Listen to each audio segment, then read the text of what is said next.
नमस्कार, आप देख रहे हैं न्यूज 18 बिहार झारखंड। मैं हूं आपके साथ रुचिका राज। बुलेटिन की शुरुआत करेंगे। धनबाद में अवैध खनन के कारण मौत की घटनाएं लगातार सामने आ रही हैं। पिछले 6 दिन में 4 हादसे हो चुके हैं और सभी का कारण अवैध खनन है। बुधवार यानी कि 10 सितंबर को ऐसे 2 मामले सामने आए।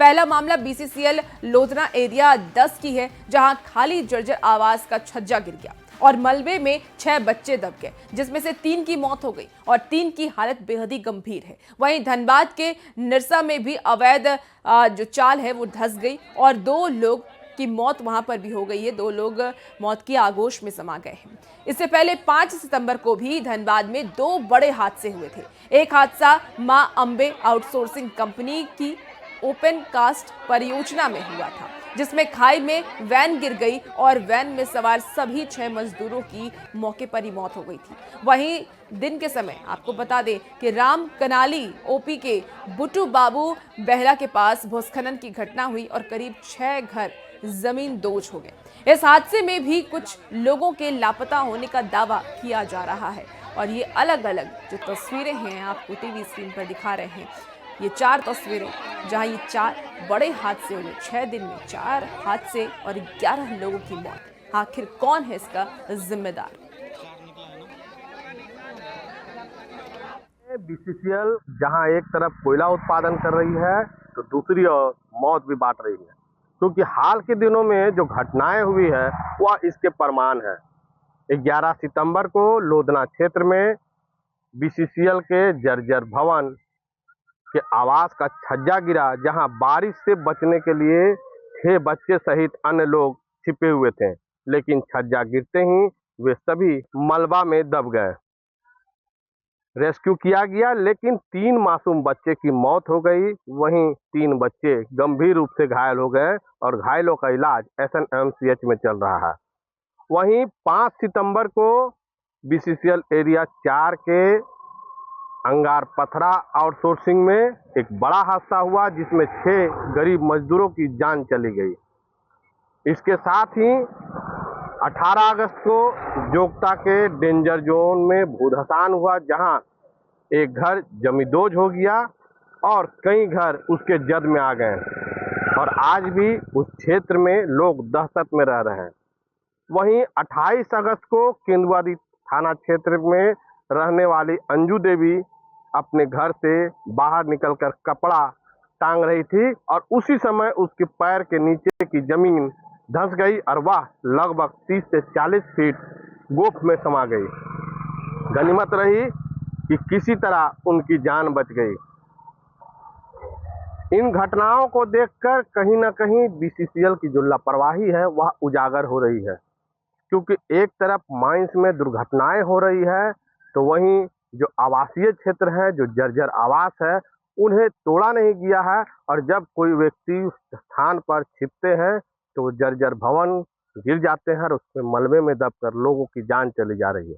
वहीं अगर भूधसान क्षेत्र की बात की जाए तो लगातार लोग सुरक्षित पुनर्वास की मांग वर्षों से कर रहे हैं, लेकिन सुरक्षित पुनर्वास नहीं होने के कारण लोगों की जिंदगियां आफत में बनी हुई है। राम कनाली ओपी क्षेत्र के मुंडा धौड़ा में भी भूधसान हुआ था, जहां आधा दर्जन से अधिक घरें जमींदोज हो गई थी और उस घटना में लोगों के खाने पीने के सामान के साथ उनके जेवर और मवेशी भी जमीन में समा गए। अब ऐसे में बीसीसीएल क्या कदम उठाती है और जिला प्रशासन पुनर्वास को लेकर क्या कुछ करती है, या इंतजार करना होगा। और साथ ही साथ डीजीएमएस बीसीसीएल के लापरवाही पर क्या कार्रवाई करती है, यह भी देखना होगा। संजय गुप्ता, न्यूज 18 धनबाद। देखिए, लगातार हो रही इन घटनाओं के बाद अब कई सवाल भी खड़े हो रहे हैं कि आखिर अवैध खनन पर रोक कब लगेगी? बार बार हो रहे हादसे का जिम्मेदार आखिर कौन है? कोयले के धंधे में कब तक जाएगी मासूमों की जान? ये तमाम ऐसे सवाल जो न्यूज 18 के माध्यम से पूछे जा रहे हैं। चलिए खबर में आगे बढ़ेंगे। हजारीबाग से खबर है, जहां हजारीबाग में जारी कोयला खनन की वजह से रोजगार के साथ अपराध का ग्राफ भी देखिए अब बढ़ता नजर आ रहा है। एसपी ने सभी कंपनी संचालकों से अपील ये की है कि आउटसोर्सिंग में नौकरी करने वालों का पुलिस वेरिफिकेशन जरूर करवाएं। दरअसल पिछले दिनों कई ऐसी आपराधिक गिरफ्तारी हुए हैं जो कंपनी में आउटसोर्सिंग में काम कर रहे थे और सीसीएल की आउटसोर्सिंग कंपनी में 6 गाड़ी। इसके साथ ही आपको बता दें कि जलाने वाले 7 अपराधी गिरफ्तार किए गए, जिनका मास्टरमाइंड इमदाद राजा ड्राइवर के पद पर काम कर रहा था। तो हजारीबाग से आपको ये खबर बता रहे हैं, जहां नौकरी दिलाने के नाम पर अब वेरिफिकेशन जरूरी किया गया है हजारीबाग में, जहां कोयला खनन की वजह से रोजगार के साथ साथ अपराध का जो ग्राफ है वो लगातार बढ़ रहा है। एसपी ने सभी कंपनी संचालकों से ये अपील की है कि जो भी लोग आउटसोर्सिंग में नौकरी कर रहे हैं उनका पुलिस वेरिफिकेशन जरूर करवाएं, क्योंकि पिछले कई दिनों में अपराध की जो घटनाएं हैं वो बढ़ी हैं।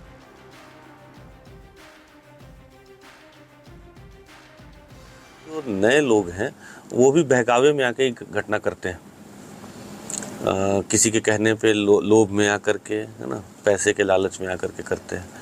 ये इमदाद रज़ा एक्चुअली सीसीएल में ही गाड़ी चला रहा है। तो जो भी कंपनीज़ हैं, चाहे एमडीओज़ हैं, चाहे सीसीएल जैसी कंपनी है, चाहे कोई आउटसोर्सिंग कंपनी है, तो उनसे भी मैं पहले भी अपील करता रहा हूँ, फिर आप लोग के माध्यम से अपील करूँगा। और आप लोग भी इस बात को पब्लिक और इन एमडीओज़ और कंपनीज़ तक पहुँचाइए कि जो भी वो कर्मी अपने यहाँ रख रहे हैं काम करने के लिए, उसका पुलिस वेरिफिकेशन ज़रूर कराएं वो। और उस कर्मी के द्वारा भी अगर उनको कोई मैसेज दिया जा रहा है तो पुलिस से हाइड नहीं करना ठीक।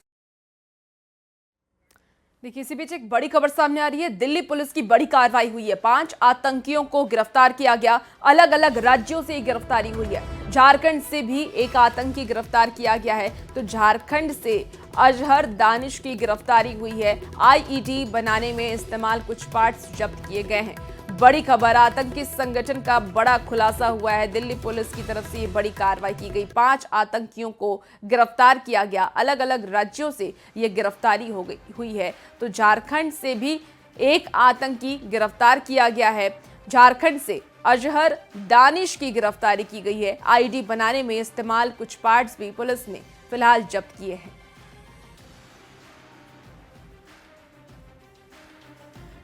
तो देखिए आतंकी को लेकर के लगातार जो पुलिस है, प्रशासन है, वो इस वक्त सतर्क है और अलग अलग राज्यों में छापेमारी की जा रही है। झारखंड से एक आतंकी की गिरफ्तारी हुई है और आपको बता दें कि 5 आतंकियों को गिरफ्तार किया गया, जहां आईडी बनाने में कुछ पार्ट्स जो थे वो भी पुलिस की तरफ से जब्त किए गए हैं। झारखंड से एक आतंकी जिसका नाम अजहर दानिश है, जिसे गिरफ्तार किया गया है, उसकी जो तस्वीर है वो भी आपको टीवी स्क्रीन पर इस वक्त दिखा रहे हैं।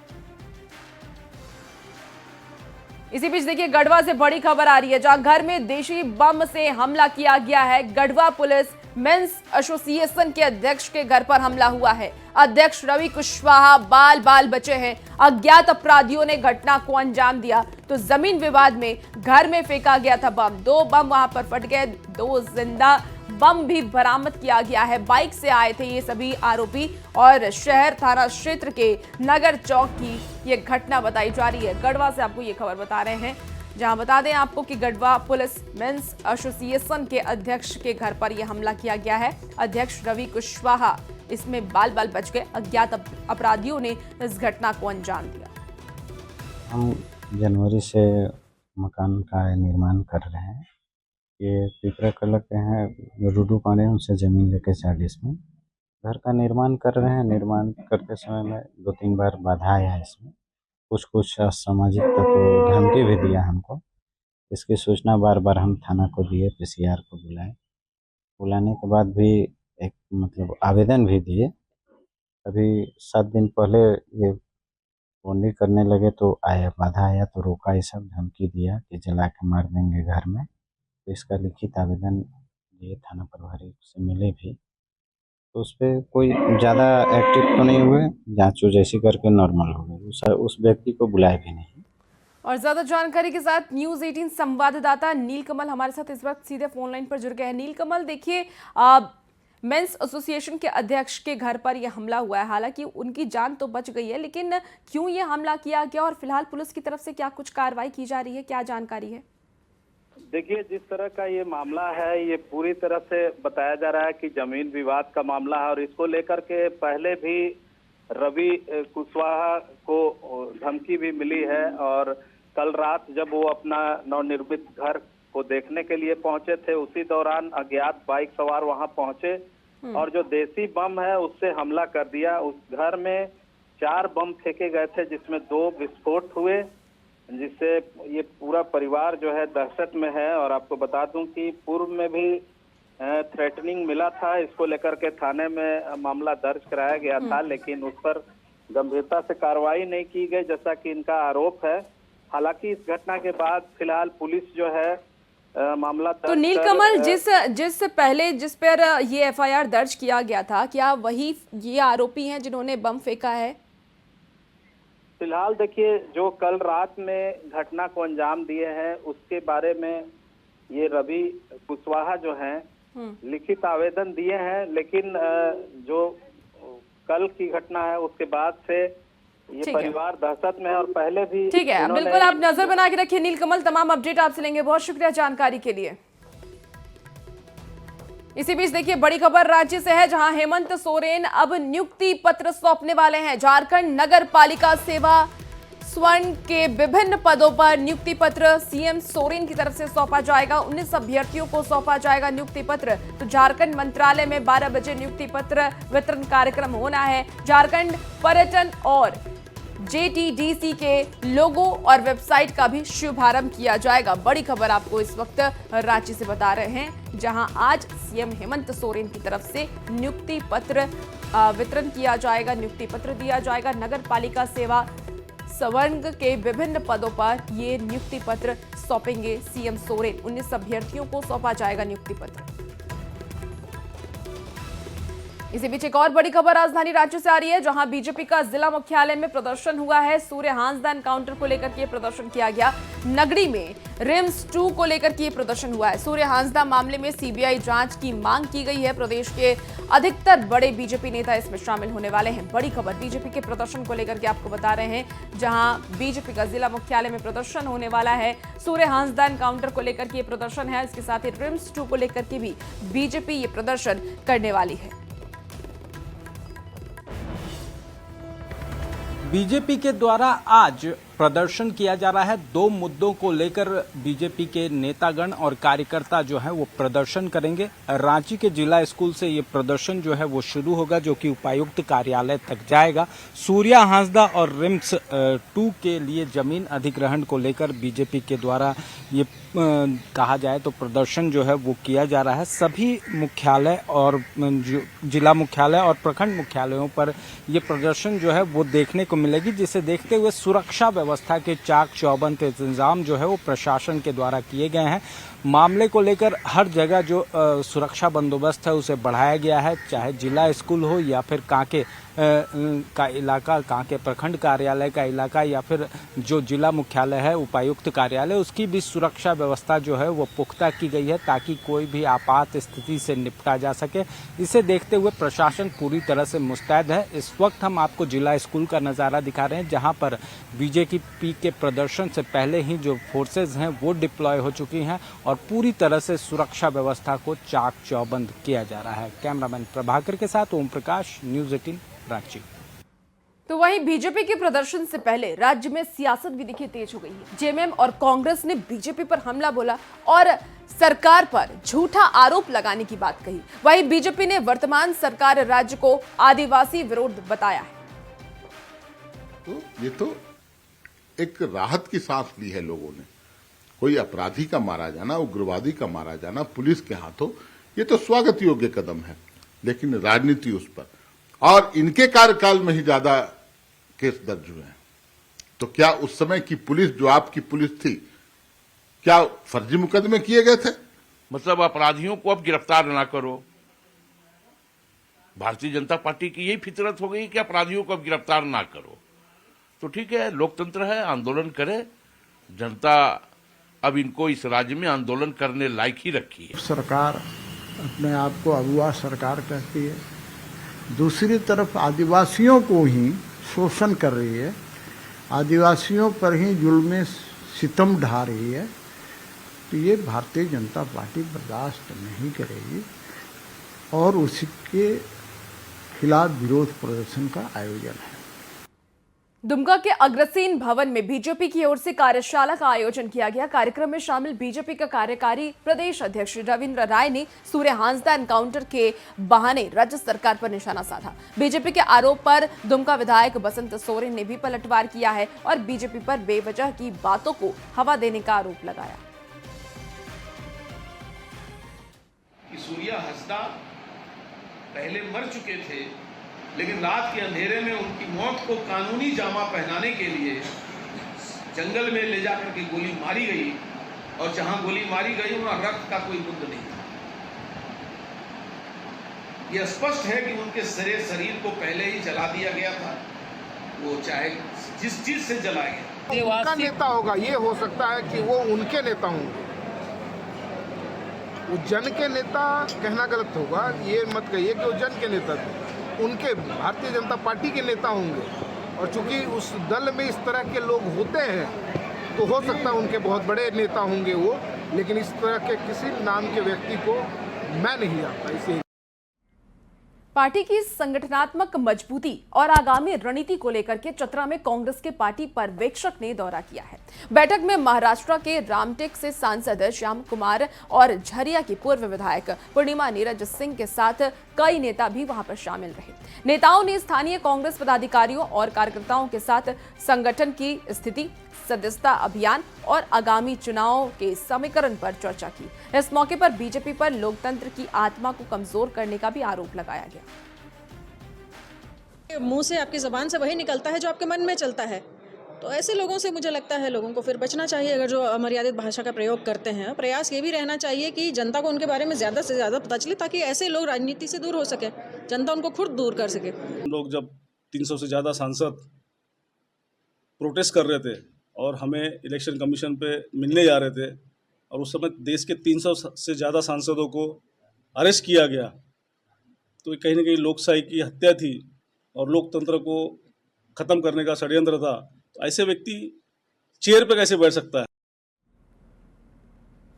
चलिए खबरों में आगे बढ़ेंगे। खबर अब जामताड़ा से है, जहां बीजेपी सेवा पखवाड़ा की तैयारी में जुट गई है। बुदुडी में सेवा पखवाड़ा को लेकर के जिला स्तरीय कार्यशाला का आयोजन किया गया, जिसमें बीजेपी नेता और पूर्व मंत्री अमर कुमार बावरी सहित कई नेता शामिल हुए। 17 सितंबर को पीएम मोदी के जन्मदिन पर उनके जीवन पर आधारित प्रदर्शनी प्रदेश मुख्यालय पर लगाई गई। 21 सितंबर को नमो मैराथन और 25 सितंबर को से 2 अक्टूबर तक स्वदेशी को बढ़ावा देने के लिए लोकल फॉर वोकल का भी प्रचार प्रसार किया जाएगा।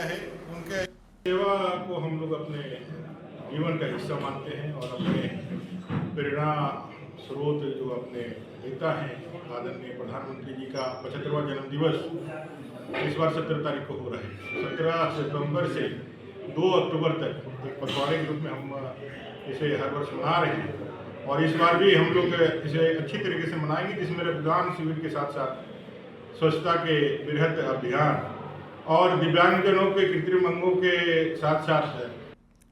जमशेदपुर से बड़ी खबर आ रही है, जहां ट्रक और बाइक की टक्कर हो गई है। बाइक सवार की मौके पर मौत हो गई, ट्रक चालक मौके से फरार है। आक्रोशित लोगों ने ताबड़तोड़ सड़क के बीचों बीच आगजनी की है। आपको बता दें कि परिजनों ने मुआवजे की मांग भी की है। पुलिस मौके पर पहुंची और मामले को शांत कराने में जुटी हुई है। तो जानकारी के मुताबिक मृतक युवक चरणजीत सुबह बाइक से अपने परिवार को स्टेशन ले जाने के लिए जा रहा था और इसी दौरान नशे में दूध ट्रक चालक काफी तेजी से आ रहा था और बाइक अपनी चपेट में लेते हुए घसीटते हुए भागने का प्रयास किया। इस दौरान बाइक सवार युवक की दर्दनाक मौत हो गई। आक्रोशित लोगों ने सड़क पर आगजनी कर ट्रक चालकों के और जिला प्रशासन के खिलाफ विरोध प्रदर्शन किया है। ये कहाँ का न्याय है? अब मेरा लड़का कहाँ से वापस आएगा? कौन लेके आएगा उसको वापस? किसका गाड़ी है? कौन इसका ड्राइवर? पकड़ के लाओ, हमको इंसाफ चाहिए। शासन आई थी जितने बजे एक्सीडेंट हुआ, गाड़ी निकाली है, लड़के की बाइक अंदर घुस गई थी और प्रशासन के ही हम लोग समझा रहे थे, वो सोच रहे थे कि गाड़ी को यहाँ से हम लोग रिलीज करवाएं, थाना लेके जाएं, पर हम लोग का ये कहना है कि मालिक को यहाँ बुलाइए, उसके बाद जो हम लोग के साथ जो होगा हम लोग मालिक से साथ बात करेंगे। एक कोई सरंजीत नाम का एक लड़का था जो स्टेशन जा रहे थे किसी को रिसीव करने के लिए, उसी दरमियान में टी गेट हरिजन बस्ती के सामने उनका एक्सीडेंट हो गया। खबर पलामू से है, जहां लूट की योजना बना रहे 4 अपराधी को पुलिस ने गिरफ्तार किया है। छतरपुर थाना क्षेत्र से ये गिरफ्तारी हुई है। आपको बता दें कि आरोपियों के पास से एक देसी कट्टा, एक रिवॉल्वर, 2 जिंदा कारतूस भी बरामद हुआ है। छापामारी के दौरान जो है 4 लोगों को हिरासत में ले लिया था, जिनसे जो है एक देसी कट्टा, एक रिवॉल्वर और 2 जिंदा गोली जो है बरामद किया गया है। इसी बीच देखिए बोकारो से बड़ी खबर आ रही है, जहां सीसीएल जारंगडीह में कोयला चोरों का आतंक देखने को मिला, जहां लोकल सेल कमेटी ने इसका विरोध किया है। तो खुली मैदान के बैरियर को जाम किया गया। प्रबंधन और पुलिस पर कई गंभीर आरोप भी लगाए गए हैं।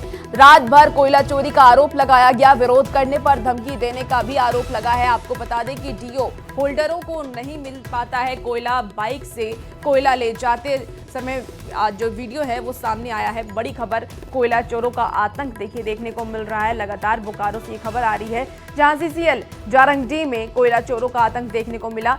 लोकल सेल कमेटी ने इसका विरोध किया है। खुली मैदान के बैरियर को जाम किया गया। और आपको ये भी जानकारी दे दें कि रात भर कोयला चोरी का ये आरोप लग रहा है। विरोध करने पर धमकी देने का भी आरोप लगा। इसी बीच जमशेदपुर से बड़ी खबर आ रही है, जहां स्कूली वैन की दीवार से टक्कर हो गई है। हादसे में पलटी स्कूली वैन, तो वैन में बैठे बच्चे मामूली रूप से घायल हो गए हैं। वैन चालक की लापरवाही से हादसा हुआ है।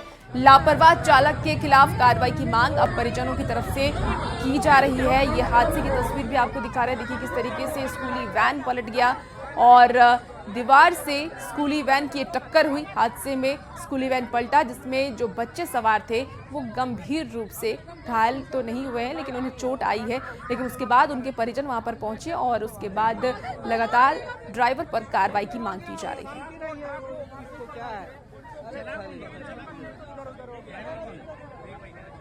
अरे खाली वीडियो देखिएगा ना, वीडियो बनाने से क्या होता है। खबर जामतारा से है, जहां संथाल परगना स्वास्थ्य विभाग के क्षेत्रीय उप निदेशक डॉक्टर सीके शाही ने सदर अस्पताल और सिविल सर्जन कार्यालय का निरीक्षण किया है और कई आवश्यक दिशा निर्देश भी दिए हैं। अस्पताल के महत्वपूर्ण विभागों में एक्सपर्ट कर्मियों को पदस्थापित करने के भी निर्देश दिए गए हैं। इस दौरान आपको बता दें कि एएनएम संघ ने अपनी समस्याओं से आरडीडी को अवगत कराया।